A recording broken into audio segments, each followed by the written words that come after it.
The advice and opinions expressed by the host of Autism Live and her guests are meant solely as suggestion and should not be in any way construed as child-specific advice. Any choices you make in determining your child's treatment are completely at your own discretion.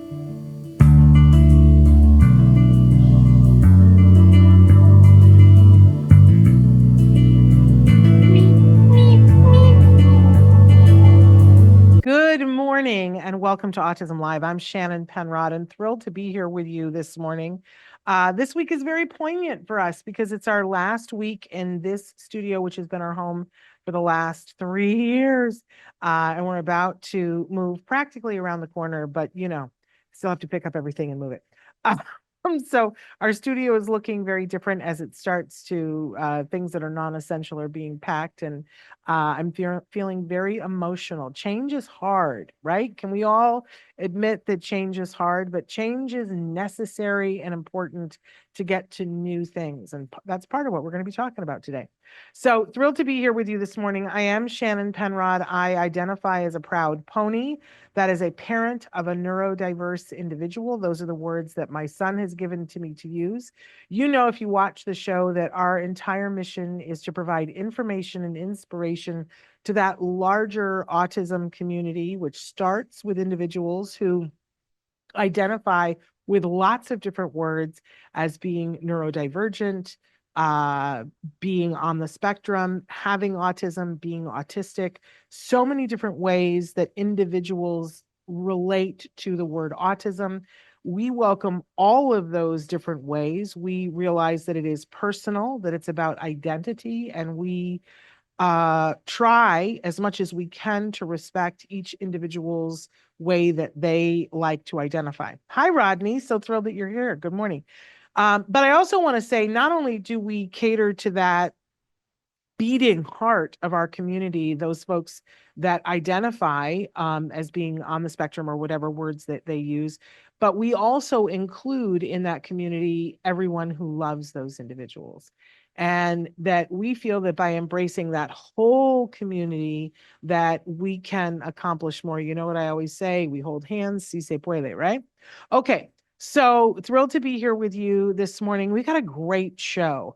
I've got an amazing guest who's going to be joining us in just a little while. I can't wait to talk with him. You know, we always talk about the power of one, that one person has the ability to start a ball rolling and create something that can change everything for everyone. So my guest today, I think, is a shining example of that. So we're going to be joined by Jason Eichenholz. I hope I'm saying the name right. Hi, Nicholas. Nicholas, I'm so glad you're here today. I hope you're going to love our guest today. But anyway, Jason Eichenholz is going to be joining us in a little while. He is the founder of the Jonathan's Landing Foundation. We're going to talk to him about what that is and what that can mean to all of us. I think everybody's going to be very excited. So before we get to that, I want to say that we are live right now on Facebook, YouTube, Twitter, and about a dozen other things that our fabulous Chris Desmond is going to show you on the screen. We hope that you will check out our 2 very robust YouTube channels that have over 14 years of content on them. I'm talking about our Autism Live YouTube channel and our Ask Dr. Doreen YouTube channel. Check those out because it's possible that your question has already been answered. I said to my son, I've had the funny thing happen that I was looking up. Somebody had told me that I needed to be drinking water with more volcanic ash in it for nutrients, for whatever it was that I had going on. And I thought, oh, I'm just going to Google that and find out more information about that. And I have reached the end of the universe because what came up was an interview with me, me asking somebody about volcanic ash in water. I didn't even remember it. It was that long ago, but I found out all the information I needed from the interview that I led, asking the questions that I was asking. Apparently it didn't stick. All I can say is that's the point that we've reached. We've done that many shows. So if there's a question that you want to ask, it's possible we've already answered it. I'm finding that for myself. Anyway,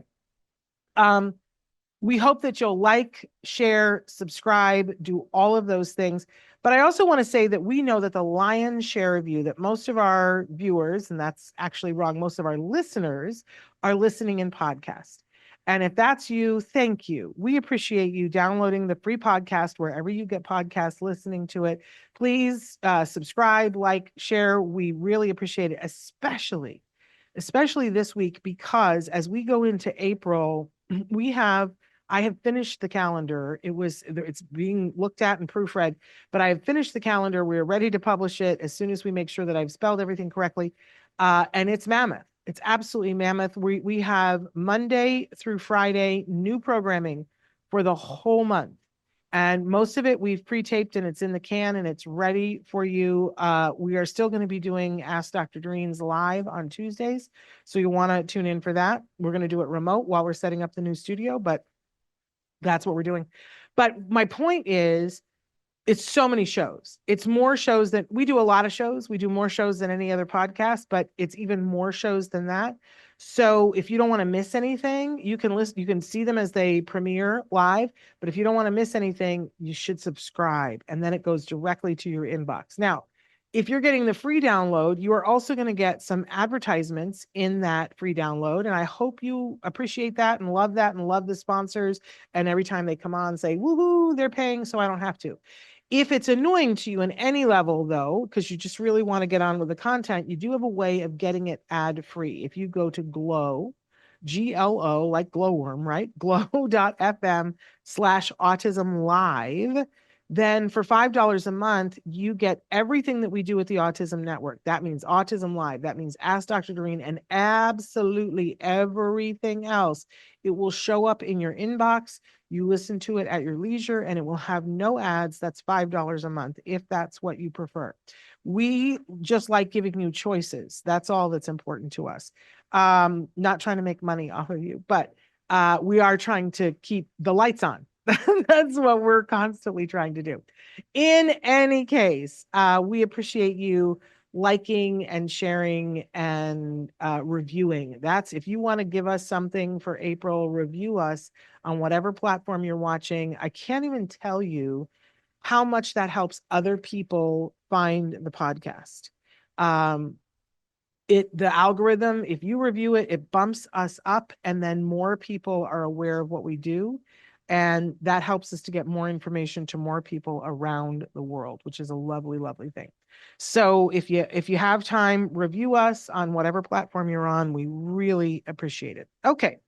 So it is time for jargon du jour, the jargon of the day.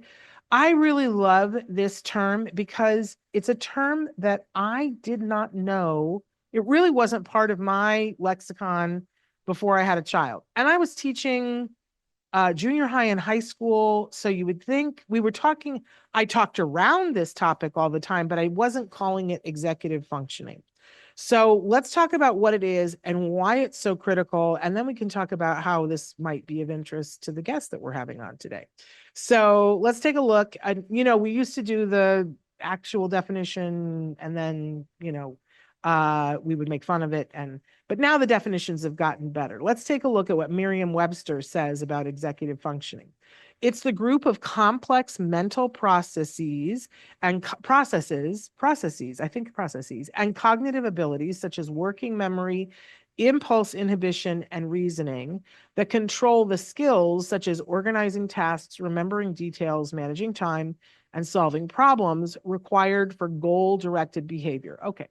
Here's what I like about this definition is that it really gets to the heart of it, which is that if you want to achieve something, here are a bunch of skills that you have to get to. What I don't like about this definition is if you don't know what working memory is, and if you don't know what impulse inhibition is, you're kind of like, I don't really understand everything that's going on here. So it's a little inefficient, but it gets the big idea across. If we want to achieve a goal, we're going to have to be good at a bunch of stuff in order to get there. And that's really what executive functioning is about. Let's go on to our next definition and see if, from understood.com. Executive function is a set of mental skills. It includes, here we are again with working memory. If you don't know what it is, you're, without a paddle. Flexible thinking and self-control, which I think helps us to understand what that inhibition thing is. We use these skills every day to learn, work, and manage daily life. Trouble with executive functions can make it hard to focus, follow directions, handle emotions, and that's just some of the things, among other things. Okay, great. So I'd like to evoke Dr. Adele Nadowski for a minute because she's the person who I kept asking people, I don't really understand what this executive function thing is. Who can break this down for me in a way that I can understand it?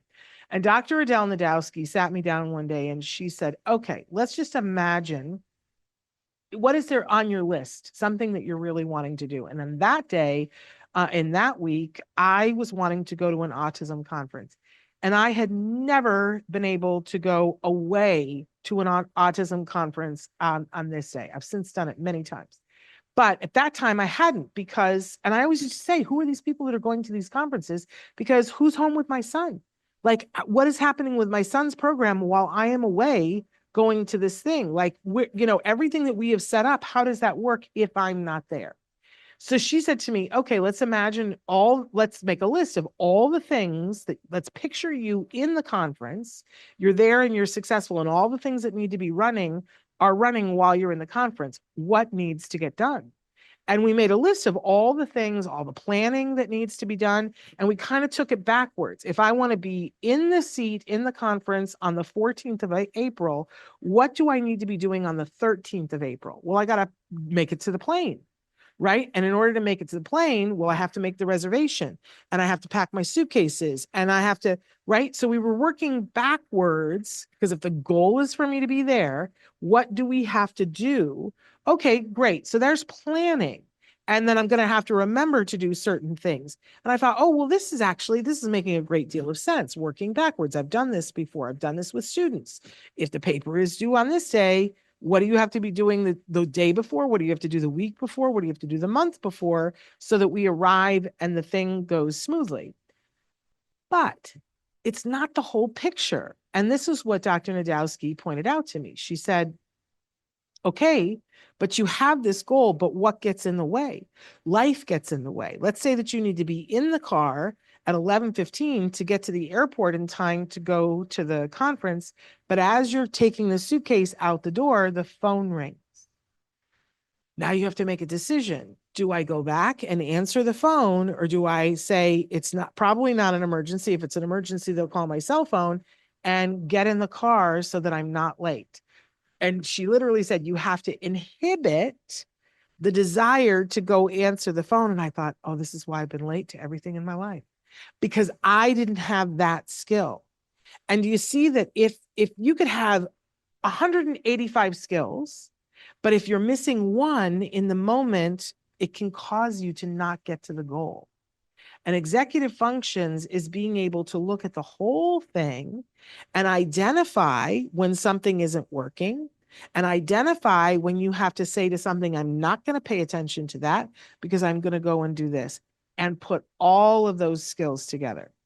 The thing that was particularly crazy to me, oh, Diane, we miss watching, having you watch us live too. I'm glad you're here. But what was particularly interesting to me at the time, I was I was doing some coaching for CEOs of companies. They were all small companies, but they had reached a hitch and they couldn't quite. And so part of my job was to help them to do their social media and walk them through why they weren't being successful. Which, how did I have the right to do that? I don't know.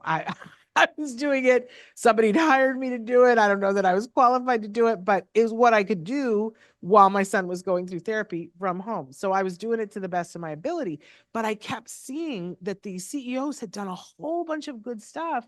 But then there was like one little loose end that they didn't tie, or that they didn't see that wasn't working, that they weren't flexible enough to shift, or that they were allowing something to take their focus.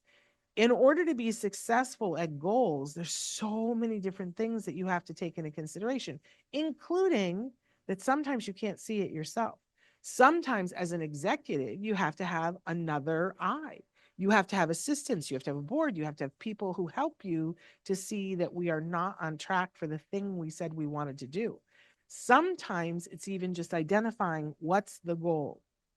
When we were talking about starting Autism Live back in the day, it was very important to me that we quickly find what the mission was. And once I knew, oh, we're here to provide information and inspiration, well, then that gets easier to decide all the other things, right? But let me tell you, it's taken a lot of executive functions to keep us on the air. And there are places where we could still be doing so much better that, require executive functions. So a set of skills that help you to achieve a goal. Now, we can certainly look at this for ourselves and we can see how maybe we could use this, right? But then stop and think about your typical teenager. And this is what's also funny to me was that I was teaching high school and we should have been using this word, but we weren't. But we were talking about teaching. I was teaching junior high and high school. We were teaching them how to use a planner, how to work backwards, how to notice when something wasn't working, right? All of those things. Critical, because if kids get to high school and college and they don't have this, oof, they're even the brightest kids, the smartest kids are going to have trouble getting a grade good enough to graduate, right? And they're going to have trouble getting the project done. They're going to have all these things that are going to prevent them from having the full educational experience and moving forward with that. Now let's consider our kiddos that are on the spectrum who are very rule oriented. If we give them these tools, we find that they're wildly successful. But if we don't, I mean, it's the example that we've all said. Our kiddos do the homework, but somehow the homework doesn't get turned in. Well, that's a whole set of executive functions. And that's part of that working memory. I need to remember that when I get to school, that I got to follow this teacher's rules of this piece of paper has to go in that bin, or she's not gonna grade it. I'm not gonna get credit for it, right? Uh, critical stuff that getting to the goal,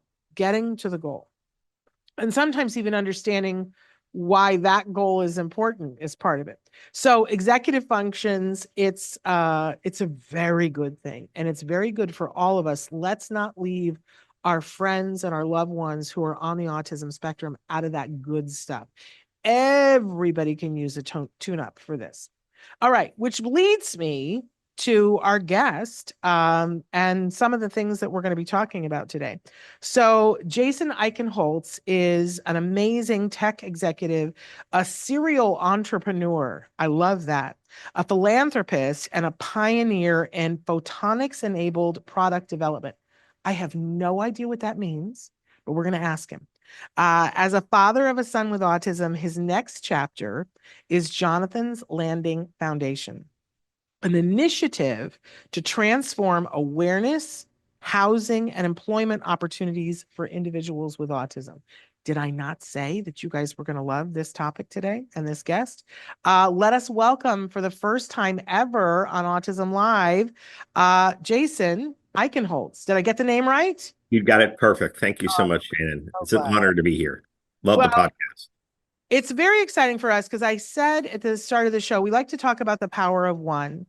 And I don't know about you, but I hate stereotypes. And when a lot of times people will say to me, oh, well, the dads just aren't as involved. And I'm going to cry foul on that because I have met some of the most amazing dads doing this show. And I want you to know you are included in that. You are Great.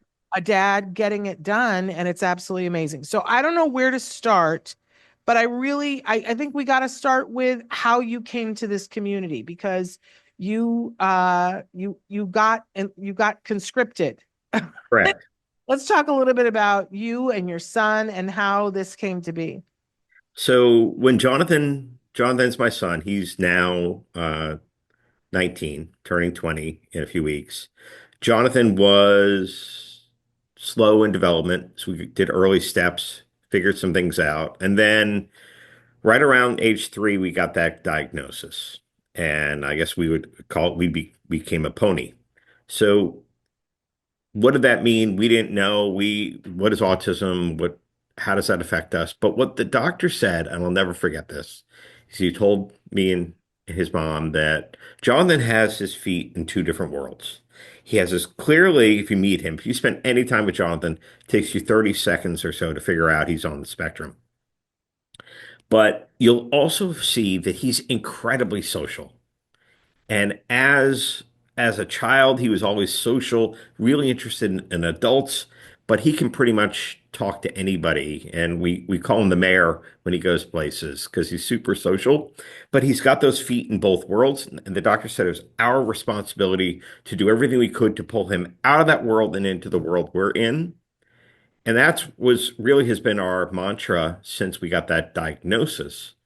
But the one thing that the doctor forgot and didn't quite understand is that Jonathan's world, that neurotypical versus neurodiverse world, that world is pure. Everything with Jonathan is pure. He can't fake something, he can't lie. It's a pure world. And we would be remiss if we didn't bring a little bit of that pure world into our world as we're building Jonathan's Landing. What a beautiful, I'm so happy to hear you say that because I was having a little bit of why does it only have to be one-sided? So that's beautiful. That is just beautiful. We need to crochet that onto a pillow. Right? But I can imagine that it was kind of hard finding the way to balance all of that. What were the early years like for you guys? The early years were hard. We started with, we're going to do inclusion and we're going to put him into a neurotypical classroom. But Jonathan was happy sitting in the corner and just sitting in the corner and playing with a musical toy and stimming on something. So then we tried a different classroom. And then Jonathan was a bit of a Houdini. He would escape the house. He would escape the classroom. He did that a lot. But what we found is that the kids that would get the attention from the teachers were either the kids that were high functioning and they were interacting with the teacher, or the kids that had a lot of problem behaviors. But if you were in the middle and you were happy sitting in the side of the room, well, then you kind of got left out. And so we eventually went from inclusion to a specialized classroom in a charter school to one-on-one with more intensive ABA. And that became two-on-one, that became three-on-one, and then, less and less restrictive environments and more opportunities. And today, Jonathan is a very, very happy boy, as I said, 99% of the time. I love that. I love that. But you kind of, I think you have this amazing talent because usually you said he's about to be 20, correct? Right. Yes. And usually parents, I just said I don't like stereotypes, and here I am going there. A lot of times parents, there's so many different gates you have to go through, and realizing that there is going to be this huge drop off for services isn't really abundantly clear to a lot of parents until they're right up against it. But it feels like you saw it coming. When did you start to see that there was going to be this cliff? So the cliff and that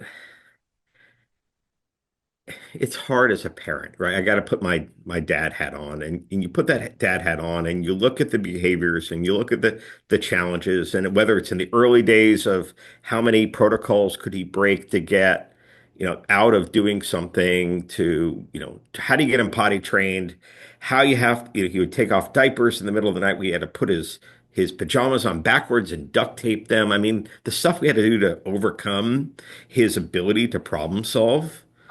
It was incredible. We had to duct tape the toilet lid shut because he'd take it to play with the water. I mean, the stuff he would do. I laugh at it now, but I would go to bed every single night and I put my head on the pillow. And as I lay back and I close my eyes, I would think, oh my God, what is going to happen to him after I'm gone? And I would just lie awake. What am I going to do?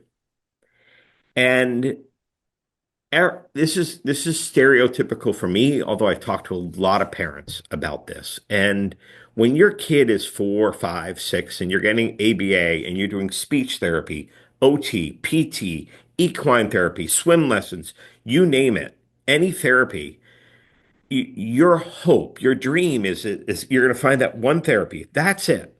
And that's going to be the therapy that cracks it. And Jonathan was nonverbal for a very, very long time until we had a therapist who was his speech therapist, that on top of that was all the oral motor that we had done with him to get his sensory issues and to get him to move his tongue laterally and all those things that we did. But all of those therapies come at a cost, and they come at a cost twice. They come at a cost once, the financial cost. And I watch these parents dumping their 401ks Yep. to be able to afford ABA or afford therapies or co-pays or whatever it is. And I also watch them emotionally get bankrupt as they realize that that therapy may not be coming. And right around 14, 15, 16, you're realizing you're in this for the long haul. And that's when the insomnia, trying to go to bed at night, at the same time, I'm trying to start a company, trying to raise capital, trying to figure out how I'm going to make payroll, trying to make sure I get paid. And they're both coming together.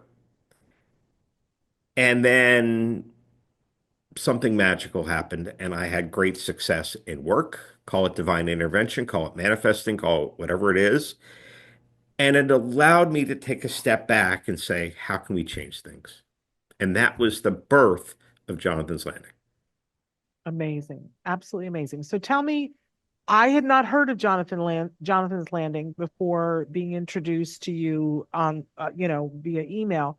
Tell me everything that everybody wants to know. What it is, what it does, how people access it, what the hope is, where you're going. No, so let's just start with the hope. The hope is for our children who need a little bit more support, whether they're and everybody calls it different. They can call it Asperger's, they can call it high functioning, call it low functioning. I just see when I see one child on the spectrum, I see one child on the spectrum. They've got skills, they've got challenges. Jonathan's Landing is a place for them to go and for them to have a life of dignity and purpose. And we want to give parents a hope that they can have a fulfilling and happy life. That's Jonathan's Landing. It was built on two pillars. It was built that live and work are two equal pillars as we build something from scratch from the beginning. That was the intention. The intention was to solve for housing for after the services cliff and to provide opportunities for meaningful employment to provide that life of dignity and purpose. That is Jonathan's Landing and what we are striving to do. Absolutely amazing. And I do want to point out for people that if you know about an ITP, the individual transition plan, that every one of our kids is entitled to as part of their IEP, that in some states it starts at 14, but in all states it has to be implemented by age 16.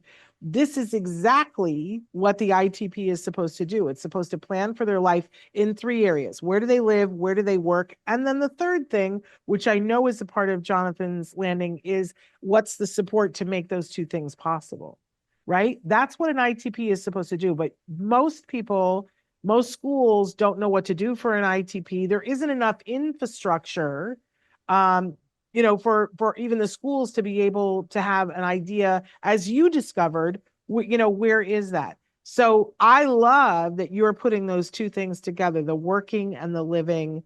Amazing. So at what point are you guys at right now? Because I know people are going to be like, so can my child come there next week? Right? Right. And Talk to us the about.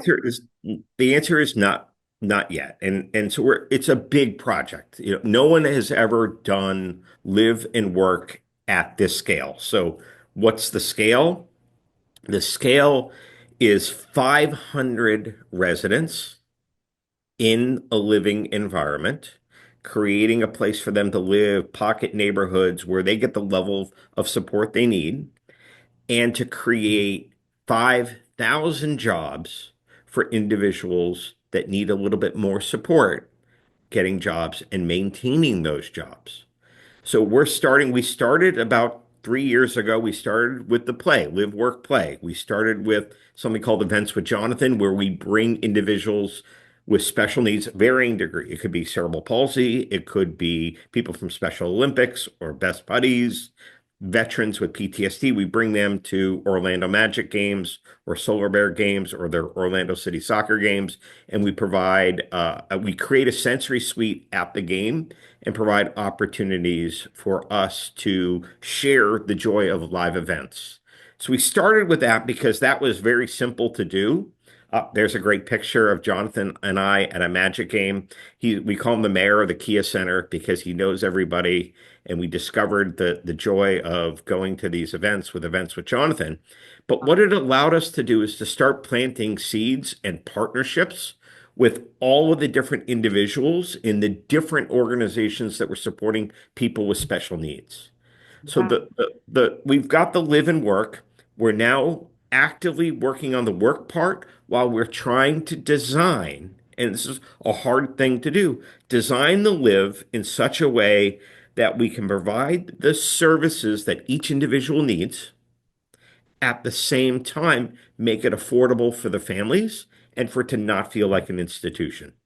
And Great I don't point. have a blueprint on anywhere to go do that. So we've got play, we've got work, and we're doing that through Tectonic and our social enterprise, and which I'd love to talk about next. And then we're doing that through creating Jonathan's Landing and the pocket neighborhoods and building. So we are actively designing and figuring out how to build something nobody has ever done before. Brilliant. I love it. Let's talk about what is tectonic and what is skill circuits. Great. So Tectonic is our first social enterprise. So let me just to tee that up to make sure I can understand why this is so, or explain why this is so important. So we have live and work as equal pillars. Right. Under the work and under the live, what we've discovered is that if we look at the cost of services for each individual to live after the service cliff 21, 25, 30, 40, and they need a little more than a little bit, they need some serious support. That is huge compared to the cost of the actual apartment itself, the living space itself. So part of what we're trying to do at Jonathan's Landing is find a model where we can provide those services, the maximum amount of services to each individual for the least cost to the family. And the way we're going to do that is we're going to do it in three ways. One, very, very simple, operating at scale, 500 residents, 5,000 jobs. You can share BCBAs across more individuals. You can provide 24/7 support and security. Divide that by 500, the costs go down. The second, and this is really key, is partnerships. We are not doing this alone. We've got the University of Central Florida. We have the University of Kansas. We have companies like Samsung. We have companies like iFix Your Eye and Stratix that are working for us on the job side, on the in the working on the skill circuits, working on Tectonic. And the last thing that we want to do is create social enterprises. More than creating a job, we want to create a career, and we want to create a career inside a company where we can win three times. We can create that income for the individual where they're feeling like they get that life of dignity and purpose. We can create that salary that allows them to do something where that second amount is that offsets the living expenses potentially, helps the parents out, helps reduce costs. It could be that they just go out and are able to go out with their friends and buy pizza and go to the movies on the money they make. But the third thing is if we can be smart and entrepreneurial, and this is what I've spent my career doing, if we can create companies that are profitable, and we could put that underneath the 501(c)(3, we can take the profits from the company and roll that over to provide the cost of services and lower the cost for everybody that can't afford to be there. That's Jonathan's Landing as a model, and we're doing that all open source. Last thing I want to convey is that if somebody says, wow, I'd love to take what you're doing and I'd love to do it in Petaluma or I'd love to do it in Des Moines, Iowa, please come call us, get on the website, reach out. We'd love to share everything we know. Amazing. It's amazing because I think you probably know this. One of the stumbling blocks that we run into, I talk to parents all the time, and because I was trained by the best of them, Joanne Laura, who was the founder of Autism Works Now, who's no longer with us, but she would always say, everybody needs a job because a job means you have a seat at the table. And people would say to her, but my child does not have a skill set. And she would say, we're going to find the skill set. Everybody deserves a job. But the problem is that sometimes you're talking to parents who are terrified, even if they've helped their child to gain a skill set, they're terrified for their child to have a job, because if they make over a certain amount of money, they won't get their assistance. And then Correct. the parents are afraid when they die that their child will have no place to live. Correct. So to protect their child, the parents prevent their children from having a job. And a job is your identity a lot of the time. I remember being in the car with Temple Grandin, and in the car was Kobe Bird, the actor on the spectrum, authentically portraying. He was just in The Pit. We have him coming up in a show coming up soon. And he was 3 years on Lock and Key. Brilliant actor. And the two of them were talking, and I was just listening, as was his mom, right? And the question was about, how do you identify? And Temple Grandin said to Kobe, let me ask you, because you're a working actor. She said, I identify as a professor. It's not the first thing out of my mouth to tell people that, I'm autistic. The first thing out of my mouth is what I do for a job. And she said, I don't know why people miss that. It's identity. And he said, I identify as an actor. I don't run up to people and tell them that I'm, autistic. I'm an autistic actor. I identify as an actor. And it was such a lightning bolt moment for me about, if we are not helping our young adults to get to that career that you were talking about, then I feel like we're denying them that level of identity. And so, to be able to say to a parent, this is how your child is going to learn a skill set, and this is how we'll ensure they have a place to live, might loosen a lot of parents up to the point where they can allow their child to do that. Have you run into that as well? Parents who are Absolutely. saying that? Yeah. It's a huge dilemma. You're absolutely right. You want to pay somebody a living wage, but at the same time, if you pay them too much, they can lose their benefits. And that's something that has to be fixed. That's something way above my pay grade. But we hear that all the time, and there are great live programs. I love First Place. I could go through a list of the 20 different live programs that I love, and I could go through all the different jobs programs. Ernie DeSantis and the Precisionists. We can look at Nonpareil. We can go through the list of all those great places, but people typically operate in one or the other. But what's missing is the opportunity to create a company that's profitable rather than creating a job for a job's sake, but creating a job inside a profitable company that benefits everybody. But at the same time, the jobs can be created for everybody.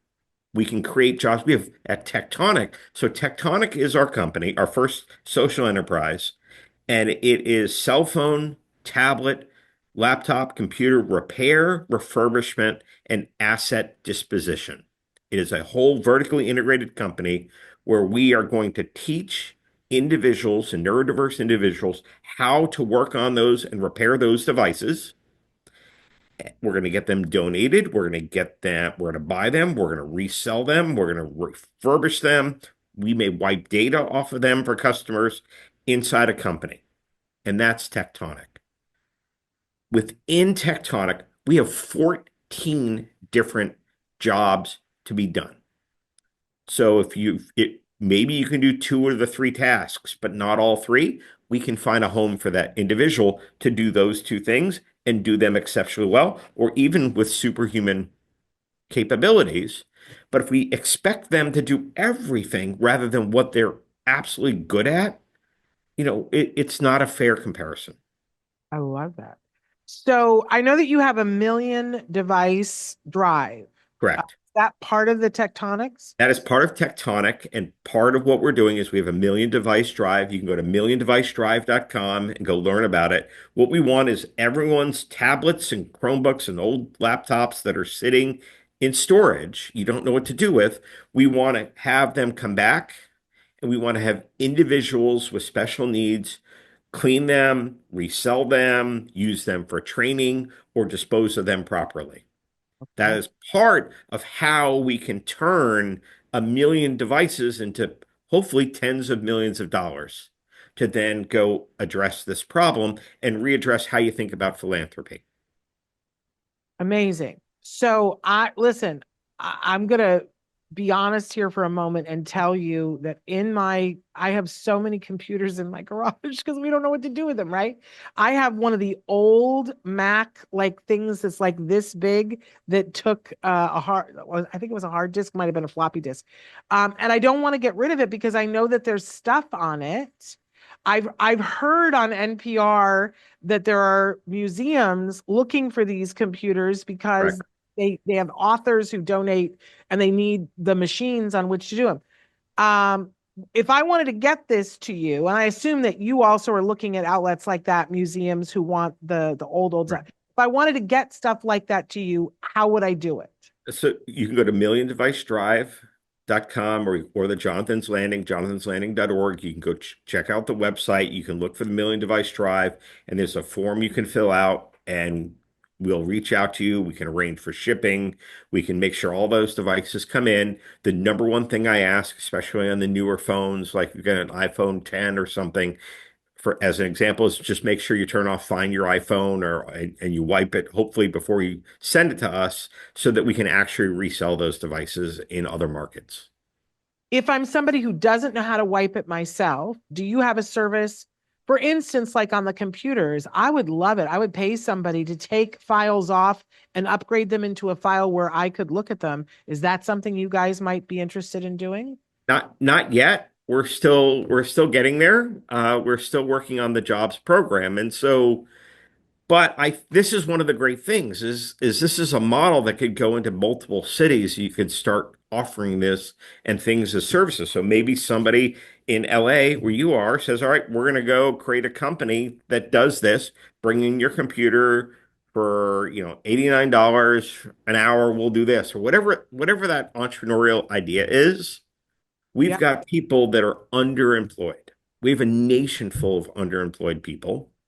At the same time, within the cell phone industry, there's a nationwide shortage of 20,000 individuals.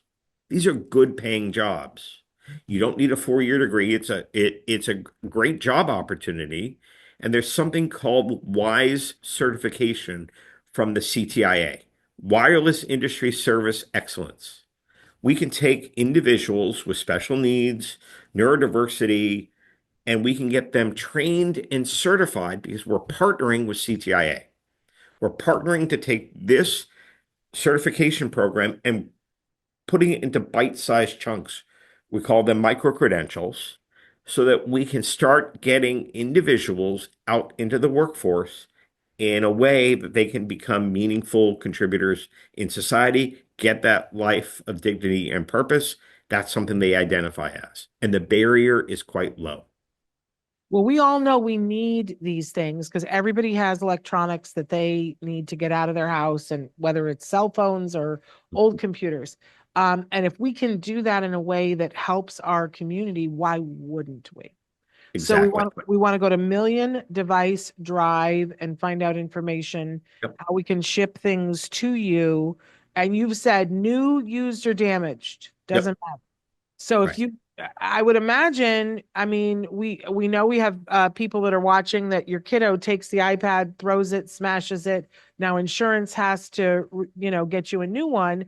But instead of tossing the old one, send it to them. Let's continue the life of things. And, Uh, and by the way, and now you know, Shannon, how we got the idea for Tectonic. Is Jonathan used to throw iPads or break them or bite them when he got frustrated, especially when he was nonverbal. He couldn't express why he was frustrated. And Chris Jonke, the CEO of iFix Your Eye, became friends. And hey, Chris, I got another one. Hey, Chris, I got another one. Yeah. And we were constantly fixing those things.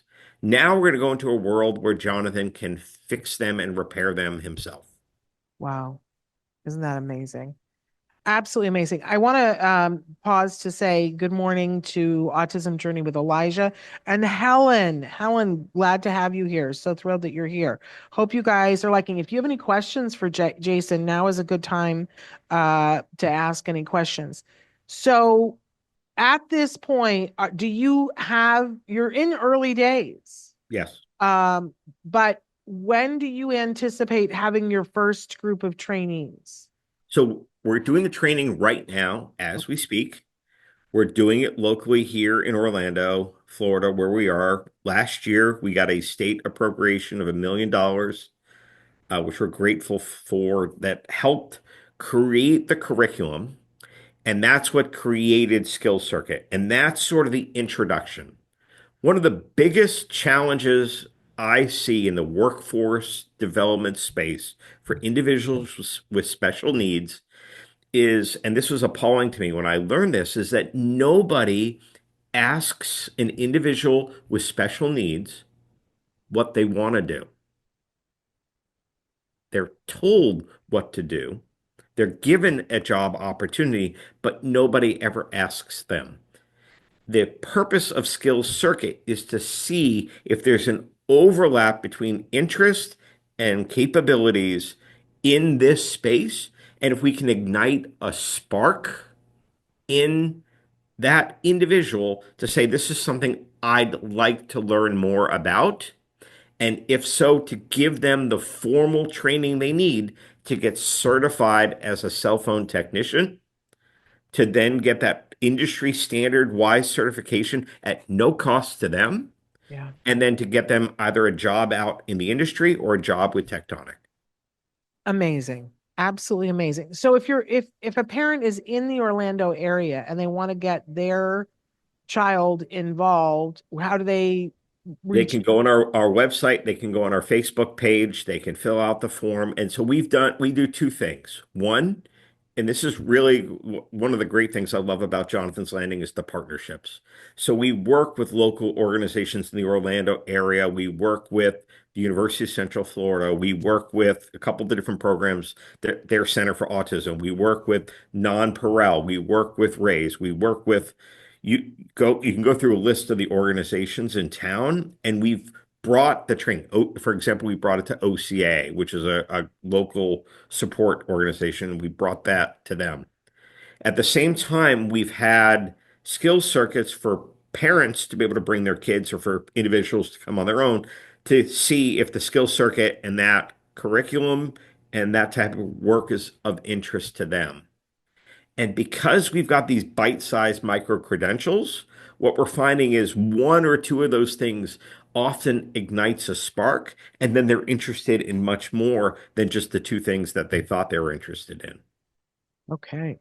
So I have your Instagram, which is Jonathan's underscore landing. Mm-hmm. I've got your Facebook, Jonathan's Landing Foundation, your Correct. LinkedIn, which is company dash Jonathan's Landing. I just don't have the website. What's your website?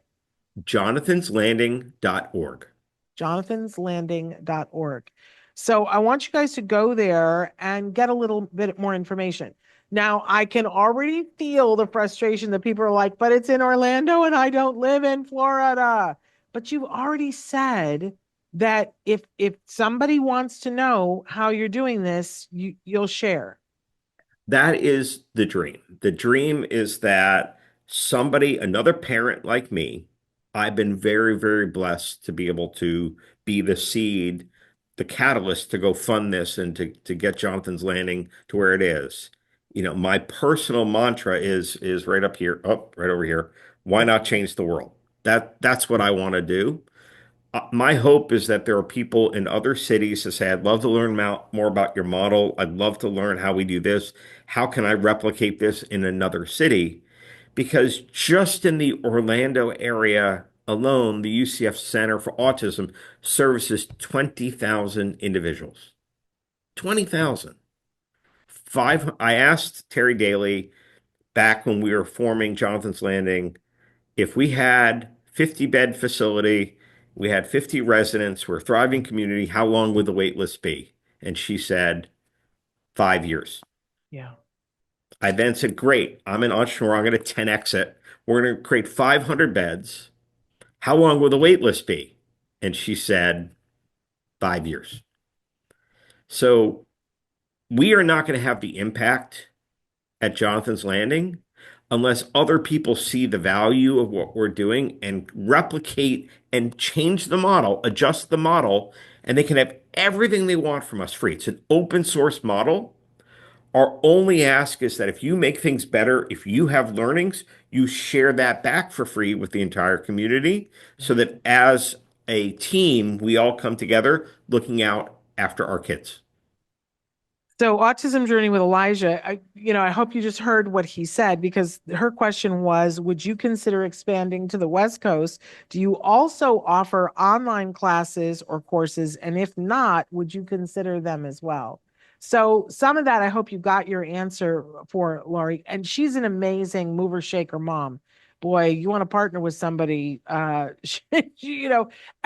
I think that Eli, this would be very interesting for him. But as to going to the online classes, have you guys thought about that at all? It's in the works. Absolutely. We want to make that online and accessible. There's, still stuff you need to do hands-on, but absolutely, we want to make that accessible for everybody. Okay. Even if you had, like, personally, I don't know anything about computers. If something doesn't work and I'm like, oh, I got no place to go. But she said Wahoo, by the way. But if you had even a training for the people who are doing the training, if you had a video, like a class that somebody could take so that they could teach the class, woo, that'd be powerful. Look at The me goal, asking for all these things. Like, you don't have enough going on, Jason. Uh, yes, it's just a little bit going on, but we've got a great team and we've got some of the world's leading experts in developing curricula, especially for those like Lisa Deeker, University of Kansas, who's been advising us from the early days. So we're going to get the people who are much smarter than me that understand, is we're talking about executive functioning, understand things that on how to create the key, how to put the curriculum together for those who are neurodiverse, use universal design, all those things that you would want to do is being done as we speak by our incredibly, incredibly talented team. Amazing. Absolutely amazing. So I get, because we're running out of time. I have so many questions I want to ask. But for Jonathan, you said it's important to ask, what do you want to do? So I assume you've been asking Jonathan that, and you've been showing him things and having him try different things. Where do you think, what direction is he wanting to go? So Jonathan's going to have one of three jobs, and I don't know which, and this is going to be the fun part. So Jonathan also loves to cook. He's cooked at restaurants. We go on vacation. He cooks at hotels. It's insane the places he's cooked at as a budding chef. So by the way, that'll be our second forte in terms of career paths beyond technology. Will be in the culinary sciences and creating, because we're in the hospitality capital of Orlando, Florida, we want to create a curriculum, basically a food technician curriculum as well, to teach people how to prepare foods, cook foods, rather than wrapping napkins and washing dishes. Because I believe if given the opportunity, we should at least give those opportunities to people to see if they can go do that and thrive. Yeah. So I don't know if his favorite job will be working at Olive Garden, making salads for everybody, his favorite thing to make. Okay. I don't know if he'll work at Tectonic, where he will be the king of clearing cell phones and tablets and updating, clearing notifications, upgrading the software. He's faster than the phone is. Or I don't know if he'll be, because of his personality, the mayor of Jonathan's Landing. Okay. But the beautiful thing is he can do all three. Yeah, he really could. You got my mind just buzzing with all these different people that I want to introduce you to. Because, here in Los Angeles, one of the big pushes is helping individuals who want to be in the entertainment industry. So you have people that have that piece, but nobody has the piece of, well, that's not true. Some people are working on the living and some people are working on, but nobody's doing them together here. So, Right. at some point we have to introduce you to people. Autism Journey with Elijah says, thank you for sharing your story. This is awesome. We're rooting for Jonathan. And Thank I you. want to I want to say too, we're all rooting for you. And I don't want to get too emotional here, but I go back to the power of one. Sometimes as a parent, I think it's so important that you Google and ask, does anybody have the program that's right for my kid? But so often we find it isn't there, that it's just not there. And sometimes for some incredible people, you realize, okay, then I'm going to have to create it. And, now you have a bunch of people following you because you're brilliant and you have the right idea and you got a direction and you're moving. It's the power of one. So thank you for being an amazing dad. Thank you for being willing to share what you're learning in a way that other people can go, okay, I want to follow in those footsteps. And I want to learn what you know. I hope great things come to pass. I hope that before we're done, I was saying earlier, before when we were talking before we went live, that at some point I have to retire, but I hope before I retire that we have the opportunity to have you come back and talk about people in this community living and working. That would be amazing. That'd be amazing. What's your timeline for that? And your wildest dream, how far away are you from that? The team's got some really good ideas, a way to kind of create a boot camp and other things to get up and running using standard apartments. We're talking to some technology providers and how we add technology to make living independently a little bit easier. The way I think about, and I know we're running out of time, about living for our kids is sort of the adult living cycle backwards. For adults, as they're aging, they go to, from their home to an apartment or condo to, an adult living community to nursing, skilled nursing. We want to look at that in the opposite direction, and we want to really make sure that the highest functioning kids have a place, but also the kids in the middle and the higher needs individuals have a place as well. Yeah. And you need to do that. And it's taking us a little bit of time to architect that. But what I'll say is Jonathan's going to be hitting a service cliff in a couple of years. And so I'm building a house with a garage apartment for him. Okay. But my goal is that garage apartment is empty. There you go. That's an amazing goal. That's an amazing goal, Dad.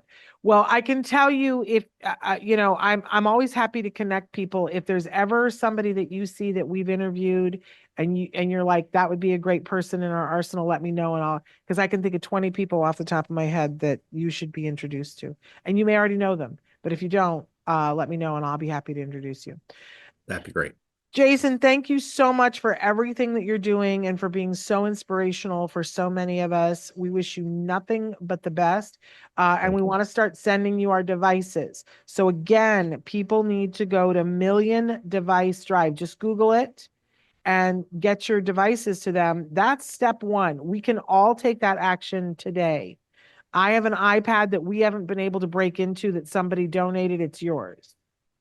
We'll get that off to you, and then it's going to take me a minute to dust off the stuff in the garage, but we'll get it to you eventually. But the iPad, we're moving, and I'm like, what am I going to do with this? I'm sending it to you. All right, thank you so much for being here, and give our love to everybody there, most especially to Jonathan. Will do. All right, take care. All right. Thank you. Thank you. Bye-bye. Oh, I wish we had another hour. How fun was he? An Autism Journey with Elijah and Shannon. If you retire anytime soon, my heart would be broken. Autism Live would never be the same in our eyes. Autism Live would love a real gem. It's not anytime soon. That's for sure. I still have so much, but you got to start thinking of these things, right? So I don't know, but eventually, because eventually. but not anytime soon, at least not in the next 3 years. So here we go. I want to take just a moment to talk about tomorrow's show. We have the fabulous Dr. Doreen Granpeesheh. I'm told we have her live. I don't know if we're going to have her in studio or whether she is at distance, but I'm told that we have her, and I'm excited because we weren't able to do last week's show.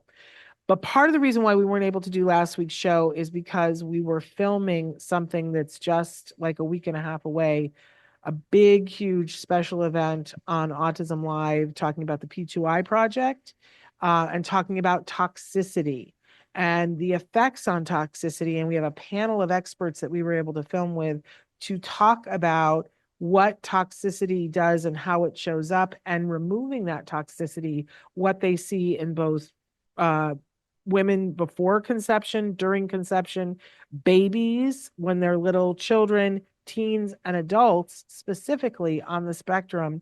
What happens when we reduce the toxic load in their body? What do we see as a result? I honestly, it blows my mind. I can't wait to show that to you guys. But tomorrow, we will be here with Dr. Doreen Granpeesheh. And then on Wednesday, for our last show before April, we've got the top 10 things that I encourage you to do during April A month, Autism Month, and everybody has a different word. We're going to talk about that on Wednesday. Then starting on Monday, we are in our April schedule. Even though technically Monday is still in March, it's still part of April for us. So we're going to be publishing that calendar as soon as it's proofread, and you guys can mark things off. But honestly, the best way not to miss something is to subscribe. So there you go.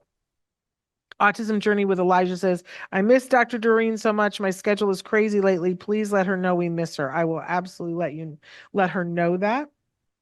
And remember, it's great to watch live, but you can always catch up later because we podcast. That's why we podcast. All right, my friends, so great to be here with you. I hope you enjoyed this really inspirational show.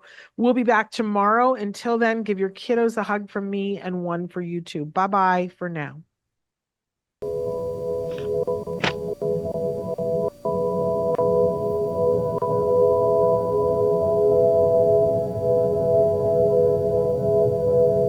If you found anything helpful in this video, please give us a like. In fact, make sure that you smash that subscribe button on YouTube and give us a like on Facebook. You can also follow us on Twitter and on Instagram for important updates. And please download our free podcast wherever you get your podcasts. Thank you so much. See you next time.